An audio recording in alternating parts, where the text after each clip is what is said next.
ఒక అబద్ధానికి రెక్కలు కట్టి ఏ రకంగా వీళ్ళు దుష్ప్రచారం చేస్తూ ఉన్నారంటే, ఆ నేషనల్ టీవీ ఛానల్స్ కూడా ఒక్కొక్కసారి నేను చూస్తూ ఉన్నప్పుడు, ఆ నేషనల్ టీవీ ఛానల్స్ కూడా వాళ్ళకు తెలిసి చేస్తూ ఉన్నారో, తెలియకుండా చేస్తూ ఉన్నారో నాకు కూడా బాధ అనిపించింది. ఎందుకనంటే ఒక గొప్ప వ్యవస్థ, వెంకటేశ్వర స్వామి వ్యవస్థను రోడ్డు మీదకి తీసుకొచ్చే కార్యక్రమం చేస్తూ ఉన్నారు. ఏ తప్పు జరగకపోయినా కూడా తప్పు జరిగినట్టుగా చూపించి మన రాష్ట్ర పరువును, వెంకటేశ్వర స్వామి దేవాలయ పరువును బజారుకిడ్చే కార్యక్రమం జరుగుతూ ఉంది. కాబట్టి ఇంగ్లీష్లో కూడా 4 మాటలు చెప్పి నేషనల్ టీవీ ఛానల్స్కి కూడా జరుగుతూ ఉన్న విషయాల గురించి అవగాహన కల్పించాల్సిన అవసరం ఉంది.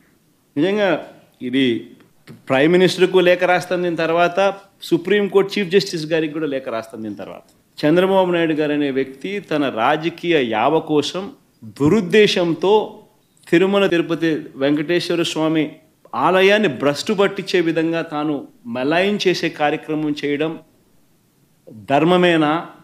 దీని మీద ఎంక్వైరీ జరగాలి, చంద్రబాబు నాయుడు గారికి అక్షింతలు పడాలి అని చెప్పి కూడా లేఖ రాస్తాం.